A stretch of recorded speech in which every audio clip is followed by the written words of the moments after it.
Through the window of my study, I watched Michael pace back and forth on the driveway, his phone pressed to his ear. Even from this distance, I could see the animation in his gestures, the way he threw his free hand up in excitement.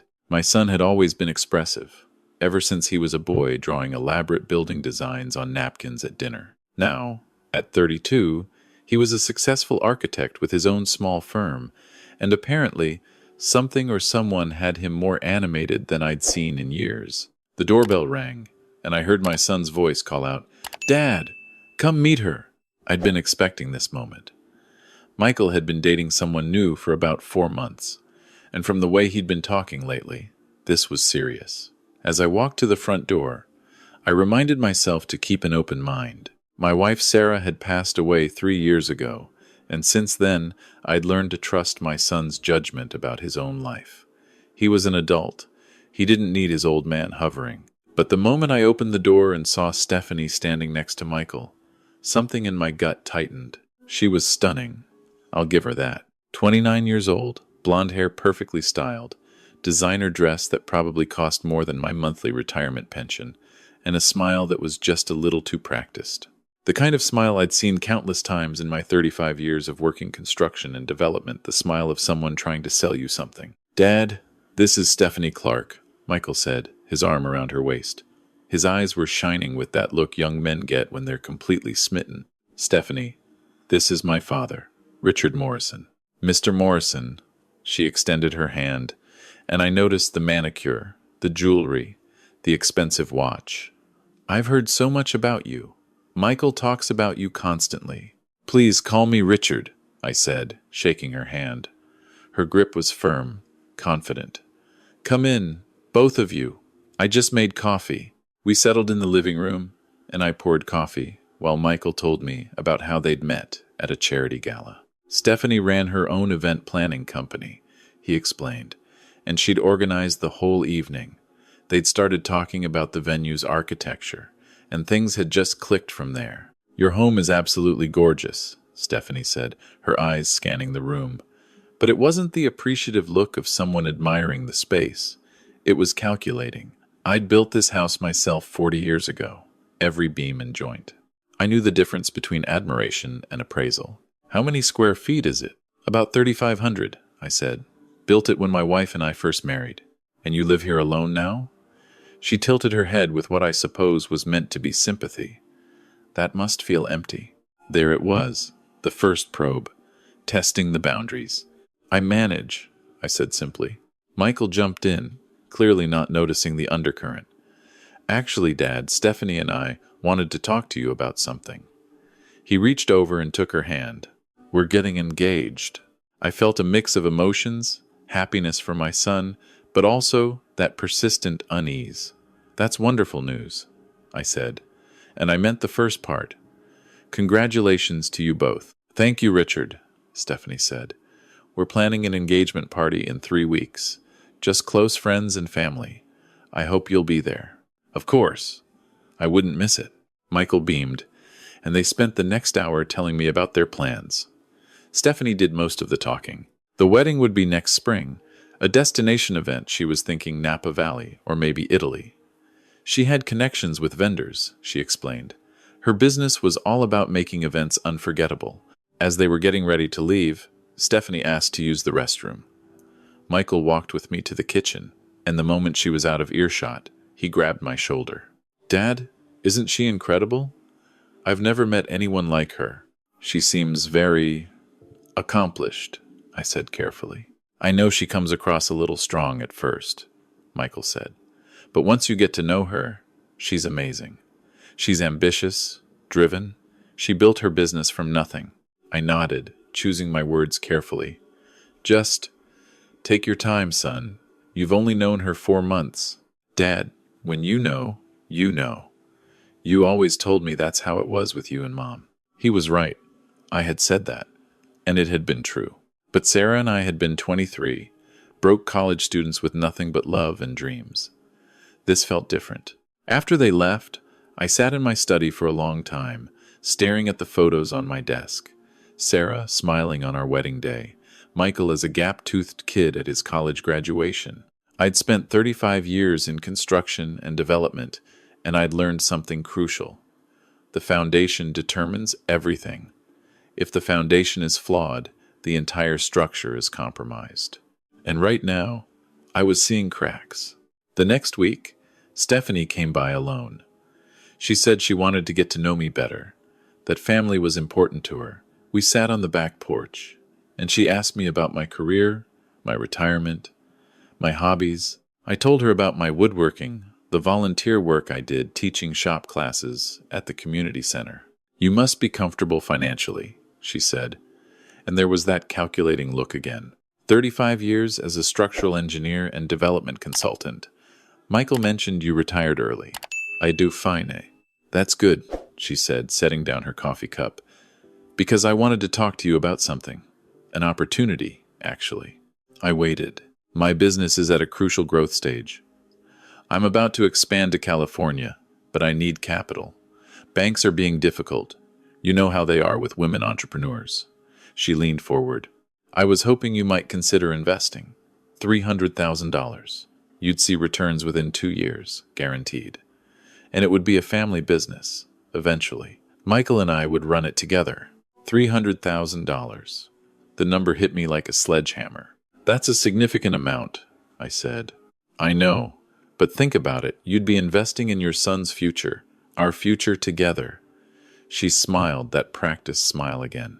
"Michael's so talented. But architecture is a slow road to real wealth.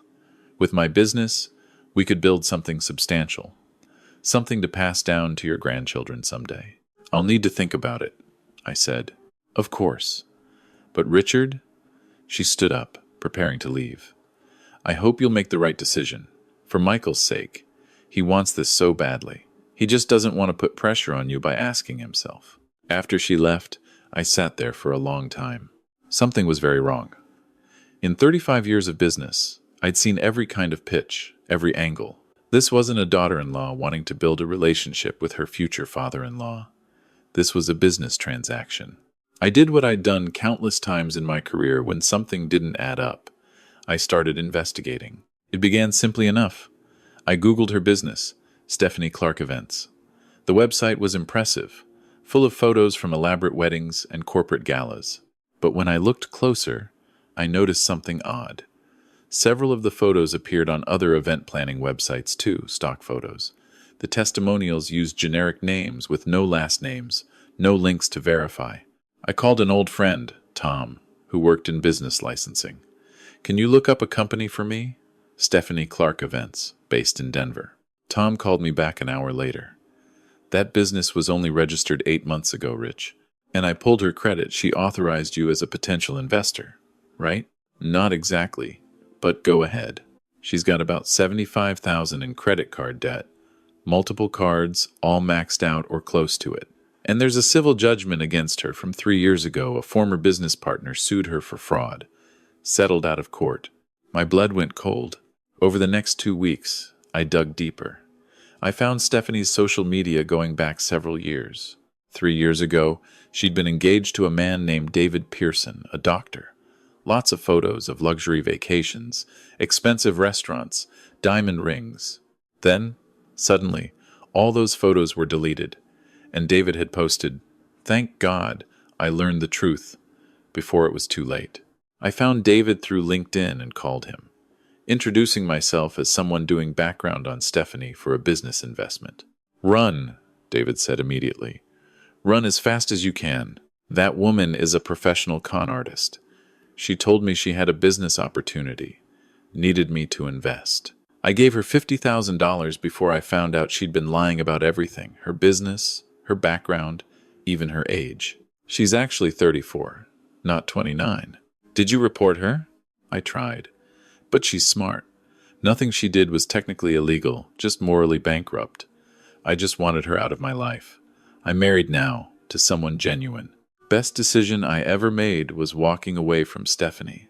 I thanked him and sat back in my chair, my hands shaking. My son was about to marry a woman who'd done this before. Who was doing it again? But I couldn't just tell Michael. I'd tried once, gently suggesting they slow down, and he'd gotten defensive. "Dad, you don't know her like I do." If I came at him with accusations, he'd think I was just a jealous old man who couldn't let go. I needed to be strategic. I needed evidence he couldn't deny. I hired a private investigator, a woman named Linda Chen, who'd done work for my old company. I need to know everything, I told her. Bank records, past relationships, business dealings, everything. Linda was thorough. 2 weeks later, she handed me a folder that made my stomach turn. Stephanie had been engaged 4 times in the past 8 years. 4 times, each man had been financially successful, a doctor, a lawyer, a software entrepreneur, and a real estate developer. Each relationship had followed the same pattern: whirlwind romance, quick engagement, request for money, then the relationship would end, either because the man discovered her lies or because she'd gotten what she wanted and moved on. The real estate developer, Linda discovered, had lost nearly $200,000 to Stephanie's investment opportunity before realizing the business didn't exist. "There's more," Linda said. "I tracked her spending. She's living in a luxury apartment she can't afford. That jewelry? Rented. The car? Leased with money borrowed from her previous mark. She's running a house of cards, and your son is her next foundation." I looked at the photos Linda had collected. Stephanie at expensive restaurants, charging everything to credit cards she'd never pay off. Stephanie meeting with a man I didn't recognize at a hotel. Linda had followed up he was a loan shark who specialized in people with bad credit. "What's her endgame?" I asked.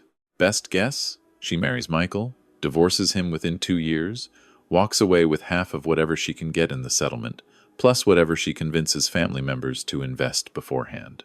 Then she disappears and does it again somewhere else." I felt sick.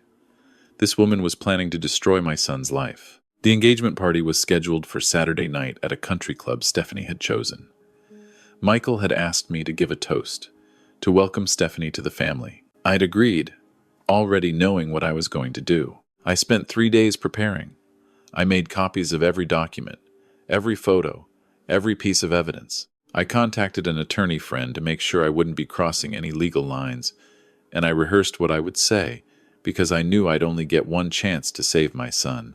The Thursday before the party, Stephanie came by again. I was in my workshop, sanding a bookshelf I was building for Michael's new apartment, the apartment he and Stephanie were planning to move into after the wedding. "Richard," she said, her voice sharp now, the practiced sweetness gone. "We need to talk." I set down my sandpaper and looked at her. In the harsh workshop light, without the careful staging, I could see the calculation in her eyes clearly. "Have you thought about my investment proposal?" "I have. And I'm going to need more time to consider it." Her jaw tightened. "Richard, the opportunity window closes next month.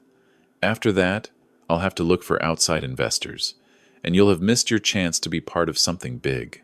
"I understand." She stepped closer, and her voice dropped. "Let me be very clear about something, Richard. Michael and I are getting married. That's happening. And I'm going to be part of this family, whether you like it or not. Now, you can choose to support us, support our future, and be involved in your grandchildren's lives someday. Or," she paused, "or you can be difficult, and I can make sure Michael understands that you never accepted me, that you tried to sabotage our happiness, that you're a bitter old man who can't let go." There it was, the threat, barely veiled.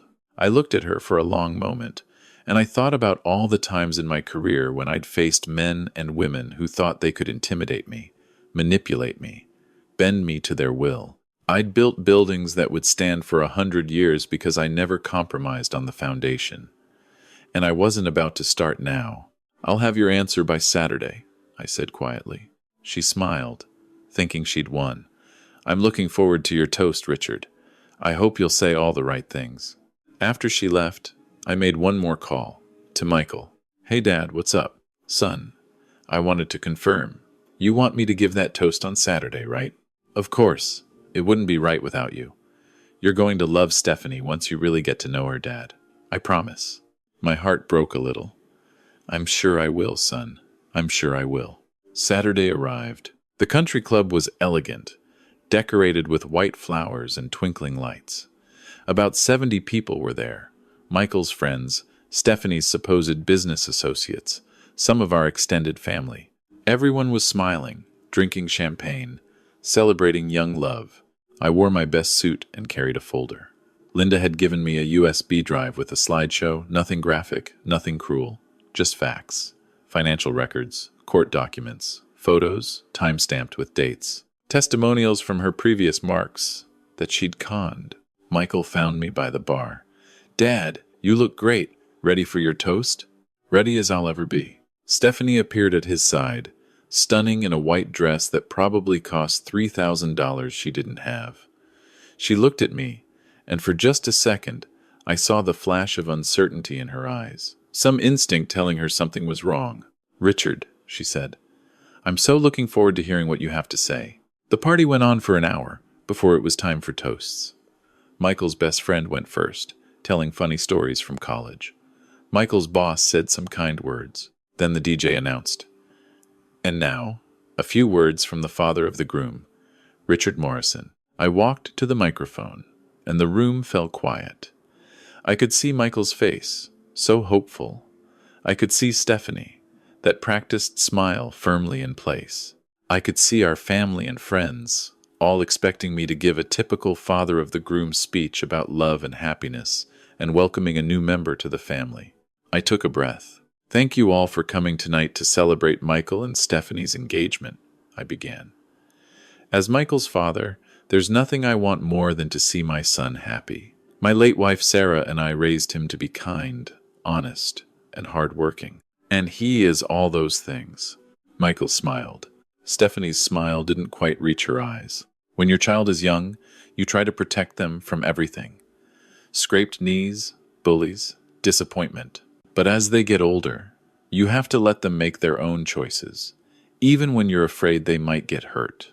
I paused. However, there comes a time when protection isn't about control, it's about truth. The room was very quiet now. 3 weeks ago, Stephanie asked me to invest $300,000 in her business. She told me it was a family opportunity, something that would benefit Michael's future. Michael's smile faltered. He looked at Stephanie, confused. "What's he talking about?" Stephanie's face had gone pale. "Richard, so I did what I've always done in business," I continued. "I did my due diligence. I investigated. I gestured to the DJ, who Linda had helped me brief earlier. If you could start the presentation, please." The lights dimmed slightly, and on the screen behind me, images began to appear. Stephanie Clark, born Stephanie Ellen Morrison, no relation to me, in Phoenix, Arizona. Currently 34 years old, though she tells people she's 29. The first slide showed a driver's license image, her real birth date clearly visible. In the past 8 years, Stephanie has been engaged 4 times. To David Pearson, a doctor. His photo appeared. To James Chen, a lawyer. Another photo. To Marcus Williams, a software entrepreneur. Another photo. And to Robert Davidson, a real estate developer. Each photo included screenshots of old engagement announcements, social media posts. Michael had stood up from his table. "Dad, what are you?" Each of these men lost money to Stephanie. David lost $50,000. Marcus lost $75,000. Robert lost nearly $200,000. All to business investments that never existed. The slides showed business registration documents, civil court records, credit card statements. Stephanie's company, Stephanie Clark Events, was registered 8 months ago, the same week she met Michael. Before that, she was Stephanie Morrison Consulting. Before that, SM Wedding Designs. She creates a new business entity for each new mark. "Mark?" Michael's voice cracked. "Dad, you're calling my fiancée a criminal?" "I'm saying your fiancée is a con artist," I said gently, looking at my son. "I'm saying she's done this before. I'm saying she approached you because you're a successful architect with a father who owns property and has retirement savings. I'm saying she asked me for $300,000 last month, and when I hesitated, she threatened me." The final slide appeared. It was a photo Linda had taken, Stephanie meeting with a known loan shark, entering a hotel with a married man she'd scammed before. Stephanie lunged for the microphone. "This is insane. Richard is lying because he never wanted me with Michael. He's a bitter old man who—" "I have copies of everything here," I said, holding up the folder. bank records showing 4 previous business investment schemes, testimonials from your previous fiancés, court records, credit reports showing $75,000 in debt. It's all here. The room erupted. People were standing, talking over each other. Michael grabbed Stephanie's arm. Is this true? Any of this? Stephanie's mask finally cracked. Her face twisted with rage. You stupid old man. You've ruined everything. Do you know how much work I put into this? How long I researched you, your precious son, figured out exactly what to say, what to wear, what to be. And you, that's enough, Michael said quietly. His voice was shaking, but firm. Get out. Mikko, baby, listen to me. Get out, Michael shouted, and I saw tears streaming down his face. Get out right now, or I'm calling the police. Stephanie looked around the room at the shocked faces, the phones being pulled out to record. She grabbed her purse and ran, heels clicking on the marble floor. We heard her car start and peel out of the parking lot. The room was silent. Then slowly, people began to move. Michael's friends surrounded him. Our family looked at me with a mix of shock and gratitude. Someone started crying, Michael's cousin, who'd almost married a similar type of person years ago. I walked over to my son. He was sitting at his table, his head in his hands. Mikkel, he looked up at me, and his face was shattered. How long have you known? About 3 weeks. Since the day she asked me for money. Why didn't you tell me? I sat down next to him. Would you have believed me? Without proof? He was quiet for a long moment. Then, probably not. I would have thought you were just... He trailed off. Oh my God, Dad! I almost married her. But you didn't, I said firmly. You didn't, because you have people who love you enough to make hard choices. We sat there together while the party dissolved around us. His best friend came over, put a hand on his shoulder. Man, your dad just saved your life. Over the next few days, more information came out. Stephanie had apparently scammed 3 other men we hadn't even known about. The police got involved. Though prosecuting her was complicated, she was very careful to stay just on the right side of legal. But word spread, and she left Denver entirely. Last I heard, someone spotted her in Seattle with a new name. Michael took it hard for a while. He felt betrayed, foolish, angry. But slowly, he healed. He threw himself into his work, started going to therapy, reconnected with old friends. About 6 months later, he came over for dinner, something we'd started doing every Sunday. As we were cleaning up, he said, Dad, I never really thanked you. For what? For loving me enough to do something that hard. I know I was angry at first. I felt humiliated. But, he paused, you saved me, Dad. You really did. I can't imagine what would have happened if I'd married her. I put my hand on his shoulder. That's what fathers do, son. We protect. Even when it's difficult. Even when it hurts. Mom would have been proud of you, he said quietly. That made my eyes burn. I hope so. A year later, Michael started dating again. This time, he was more cautious, more aware. He brought her by to meet me after they'd been dating for 6 months, a fellow architect named Emma who was genuine, kind, and wasn't afraid to laugh at herself. When she saw my house, she asked about the construction techniques, the materials I'd used. She admired the craftsmanship, not the square footage. I knew within 10 minutes that this one was real. At their wedding, yes. They got married 2 years later. Michael asked me to give a toast. I kept it simple. I've learned a lot about foundations in my life, I said. In buildings and in relationships. A strong foundation isn't built quickly. It's built with honesty, with patience, with time to let things settle and prove their strength. Michael and Emma have built that foundation. And I know the life they're building on it will stand for decades to come. Everyone raised their glasses. Emma smiled at me with genuine warmth, and Michael mouthed 2 words, "Thank you, Dad." As I sat there watching my son dance with his wife, I thought about that night at the country club, the moment I'd decided to reveal the truth. It had been one of the hardest things I'd ever done, but standing there with that microphone, looking at Stephanie's practiced smile and my son's hopeful face, I'd known I had no choice. Love isn't just about saying yes. Sometimes, love is about having the courage to say no. about standing up in front of everyone and telling a truth that will hurt in the short term to prevent devastation in the long term. Stephanie thought she could manipulate me with threats, with promises, with calculated charm. But she'd made one critical mistake. She'd underestimated what a father will do to protect his child. I'd spent 35 years building structures designed to withstand storms. Turns out, the most important structure I'd ever had to protect was the one I'd built from the day Michael was born, the foundation of his life, his future, his happiness. And I'd be damned if I was going to let someone tear it down without a fight. People sometimes ask me if I have any regrets about what I did that night. The truth is, I don't. Could I have handled it differently? Maybe. Could I have done it more privately? Possibly. But Stephanie was a professional manipulator. If I'd tried to tell Michael privately, she would have had time to spin a story, to turn him against me, to isolate him from the family. Sometimes the truth has to be public. Sometimes you have to expose deception in the light where it can't hide. My advice to anyone facing a similar situation: trust your instincts. If something feels wrong, investigate. Protect the people you love, even when it's uncomfortable, even when they might hate you for it temporarily. Because real love isn't about being liked, it's about doing what's right. And if you're a young person reading this, please take your time. Real love doesn't rush. Real love doesn't demand money. Real love builds slowly, on a foundation of truth and mutual respect. Anyone who tries to isolate you from your family, who asks for money early in a relationship, who seems too perfect, too charming, too interested in your finances run. Because somewhere out there, there's probably a parent who's seen through the facade and is trying to save you. Listen to them. They've lived longer, seen more, and they love you enough to risk your anger to protect your future.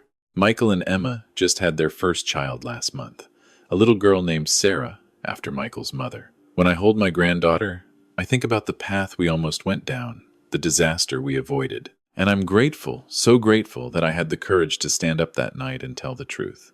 Because this little girl, she'll grow up in a home built on a real foundation, with parents who love each other genuinely, with a grandfather who learned that sometimes the hardest thing you'll ever do is also the most important. Stephanie Clark, or whatever name she's using now, is out there somewhere, looking for her next mark. I hope she changes. I hope she gets help. But mostly, I hope that somewhere there's another protective parent paying attention, doing their due diligence, ready to stand up and tell the truth when it matters most. Because that's what real love looks like. Not the fairy tale romance, not the grand gestures and expensive gifts. Real love is standing at a microphone in front of 70 people and destroying your relationship with your child temporarily to save his life permanently. Real love is being willing to be the bad guy today so your child can have a real tomorrow. And I'd do it again in a heartbeat.